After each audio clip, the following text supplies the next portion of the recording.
पहले के माता पिता अपनी बेटी के लिए योग्य लड़का ढूंढते थे, तपस्वी लड़का चाहिए। आजकल के माँ बाप खुद लापरवाह हैं, अपनी बेटी के लिए ठीक से लड़का नहीं ढूंढ पाते।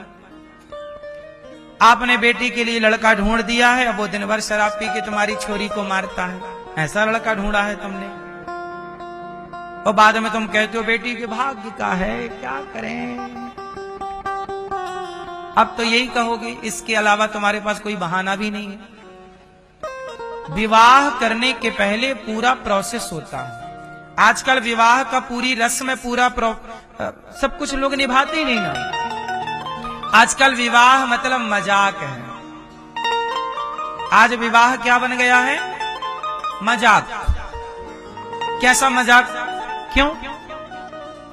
जिस लड़के का विवाह हो रहा है उसे यही नहीं पता कि विवाह क्यों करना चाहिए। पूछो किसी भी दुल्हा से, क्यों भैया ब्याह करने जा रहा है? हाँ, क्यों करना चाहिए विवाह? पूछो, उत्तर दे पाए भला? उसे पता ही नहीं कि विवाह क्यों करना चाहिए। लड़की से पूछो कि भाई तुम विवाह कर रही हो, क्यों करना चाहिए? विवाह क्यों करते हैं भाई, क्या जरूरत है? आप बताओ भैया, विवाह क्यों करना चाहिए? आपने किया विवाह? क्यों किया है? जन्म के लिए। आपने विवाह क्यों किया? ये भैया बताएंगे। कोई कहता है कि संतान उत्पन्न करने के लिए, वंशावली बढ़ाने के लिए। वंशावली तो सुअरों की भी खूब बढ़ रही है।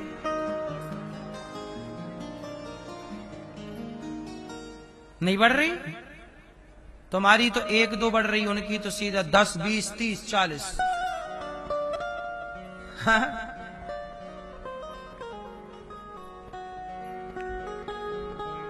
विवाह का मतलब है,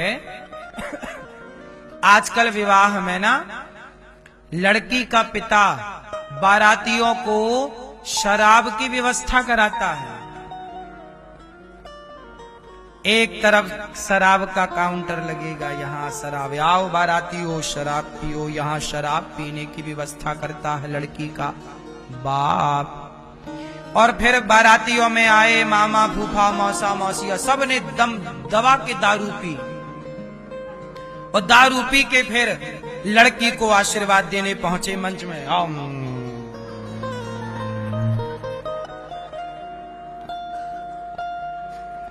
फूफा को पता ही नहीं कि फूफा का फा कहां है, मामा को पता ही नहीं कि मामा का मां कहां है, और ये छोरी को आशीर्वाद दे रहे हैं। शराबियों से अपनी बेटी को आशीर्वाद दिलाते हो, तुम्हें शर्म नहीं आती? कैसे बाप हो? तुम्हारी बेटियों को, तुम्हारी बेटी को ये शराबियों का आशीर्वाद फलीभूत होगा? गधों की तरह हरकत करते हो। इन शराबियों के आशीर्वाद से सब होगा? धन्य है साहब, धन्य है। विवाह एक यज्ञ है। सनातन धर्म का सबसे श्रेष्ठ रस्म रिवाज विवाह परंपरा है। विवाह में क्या होता है? यज्ञ होता है, मंडप होता है, लकड़ी का मंडप गाड़ा जाता है। आजकल तो सब आर्टिफिशियल होता है। सही प्रोसेस है, लकड़ी का मंडप हो, उस मंडप के नीचे हवन वेदी होती है, यज्ञशाला है वो एक तरह की। वहां पे लड़का लड़की दोनों आहुति डालते हैं। आहुति डाल के अग्नि को साक्षी मान के अग्नि के फेरे होते हैं। उस अग्नि के फेरे, किस अग्नि के? यज्ञ की अग्नि के। किस अग्नि के? यज्ञ की अग्नि के। पति पत्नी का वचन होता है, एक दूसरे की प्रतिज्ञाएं होती हैं, वो यज्ञ है। विवाह एक यज्ञ है। विवाह क्या है? एक यज्ञ है। लेकिन उस यज्ञ को शराब का ठेका बना दिया लड़की के बाप ने। पैसे हैं साहब, दिखाना है दुनिया को कि देखो हमने अपनी बेटी के विवाह में करोड़ रुपया खर्च कर दिए। है कोई ऐसा? वाह, दिखावे की जिंदगी अच्छी जी लेते हो। ये दिखावा है। शराब पिला रहे हो और वो शराबी तुम्हारी बेटी को आशीर्वाद देंगे। इन शराबियों के आशीर्वाद से तुम्हारी बेटी सुहागन रहेगी।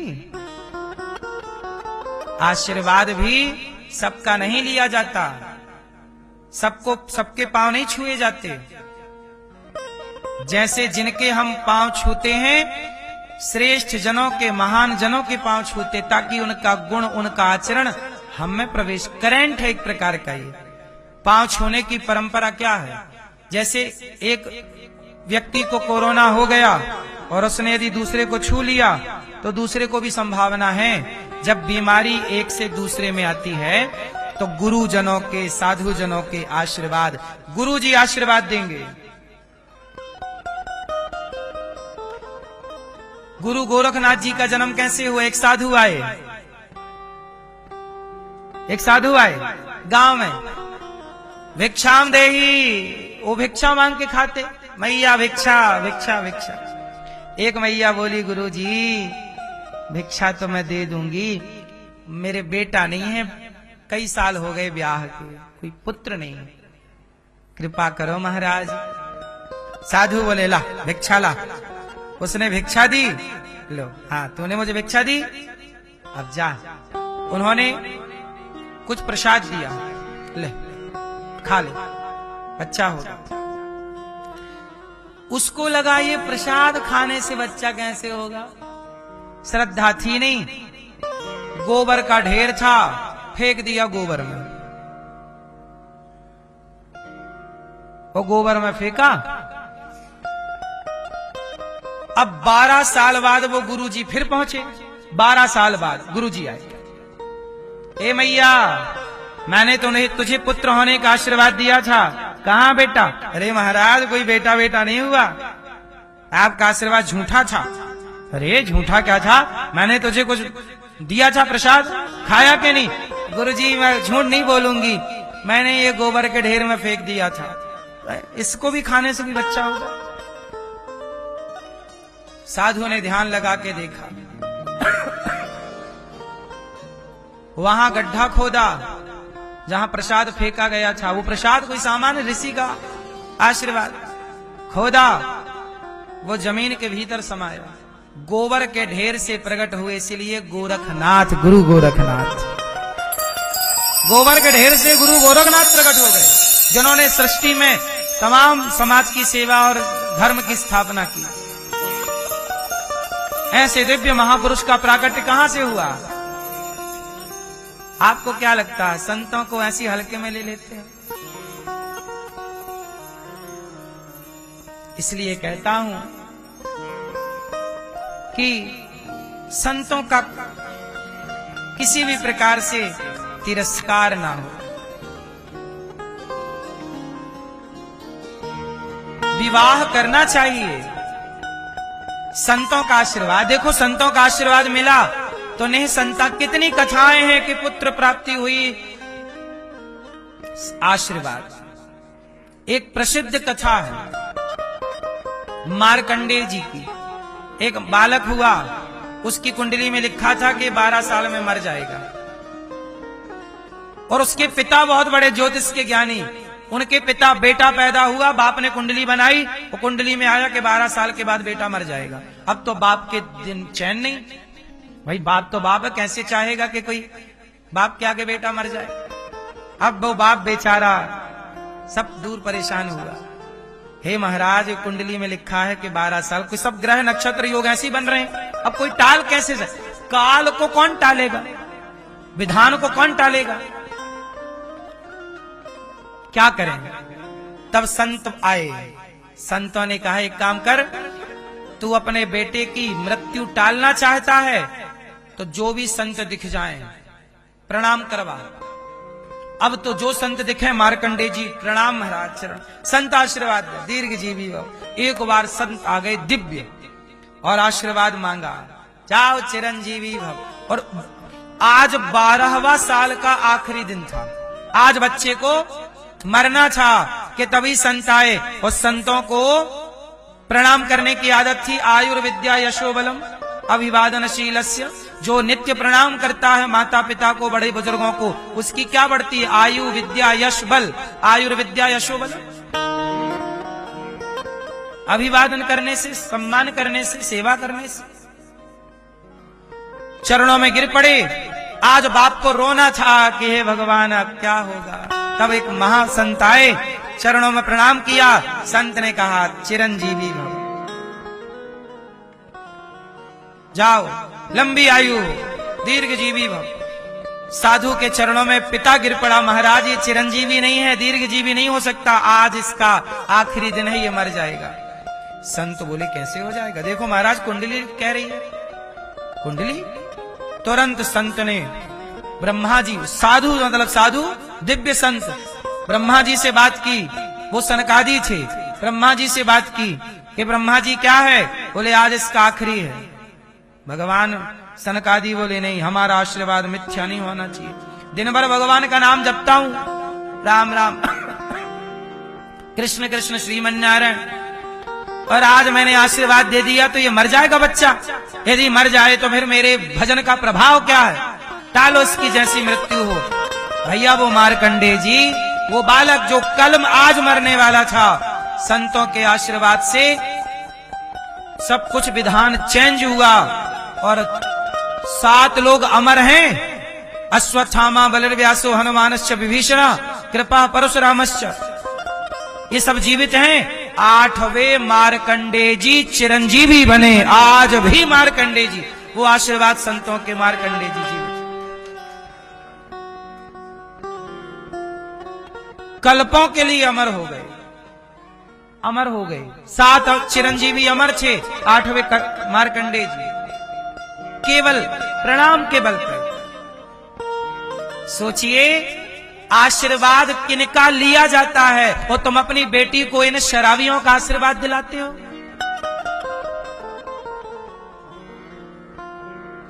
बारातियों को खूब भर भर के शराब पिलाई और मंच में वो झूम रहे हैं, बेटी के आशीर्वाद दे रहे हैं।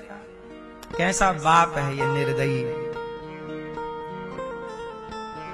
यज्ञ को यज्ञ रहने दो मेरी माँ। बारातियों को दाल चावल सब्जी रोटी राजमा पूरी खीर कचौरी पकवान बादाम काजू हलवा सब खिलाओ, और ठूस के खिलाओ, मुंह सर रख लो, घोंटा रख लो, ले पी मुंह से, घोंटा से दो। शराब काहे पिलाते हो? और क्या खाएगा बोल, फूफा क्या खाएगा?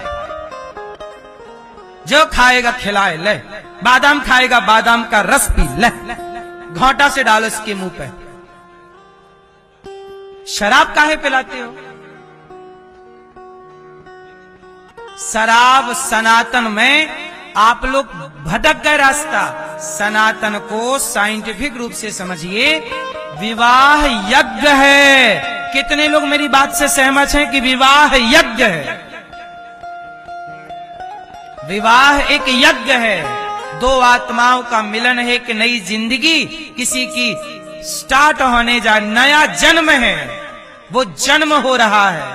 एक लड़की अब लड़की से पत्नी होने जा रही है। एक पत्नी का जन्म कहाँ होता है?